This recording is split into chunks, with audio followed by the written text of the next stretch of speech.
शांति। आज 9 मई 2024 है।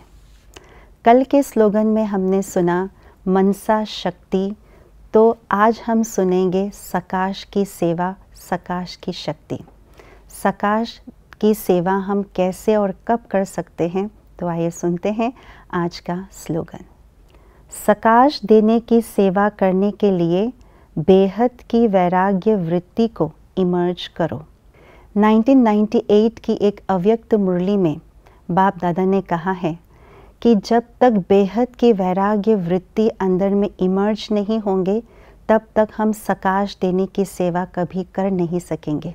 इसलिए सकाश देने की सेवा करनी है तो सबसे पहले बेहद की वैराग्य वृत्ति को अंदर धारण करना होगा, उसे अपने अंदर इमर्ज करना होगा। बाबा ने उस मुरली में ब्रह्मा बाबा का एग्जाम्पल दिया है। ब्रह्मा बाबा आदि से अंत तक सदैव बेहद की वैराग्य वृत्ति में रहें और उसी बेहद की वैराग्य वृत्ति से सेवा करते रहें। तो बेहद की वैराग्य वृत्ति अर्थात लगाव मुक्त सबसे पहली परिभाषा बाबा ने यही सुनाया। ब्रह्मा बाबा अपने तन मन धन से सब कुछ सेवा करते हुए सभी से लगाव मुक्त रहें। तन से भी लगाव मुक्त।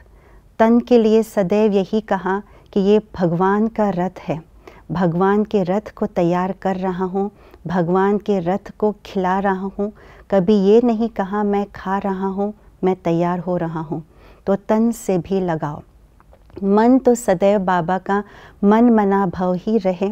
मन सदा बुद्धि की तार, मन की तार बाबा के साथ लगे रहें। और धन अपना सब कुछ यज्ञ में स्वाहा कर दिया। माताओं बहनों की कमेटी बना करके अपना चल अचल संपत्ति समर्पित कर दी और यही कहा यज्ञ की भंडारी है। तो तन मन धन से भी लगाव मुक्त।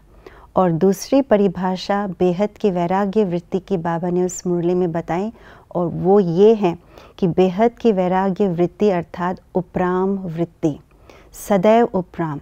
जब ब्रह्मा बाबा कर्मातीत अवस्था की ओर बढ़ने लगे तो एक सेकंड में उपराम हो जाते थे।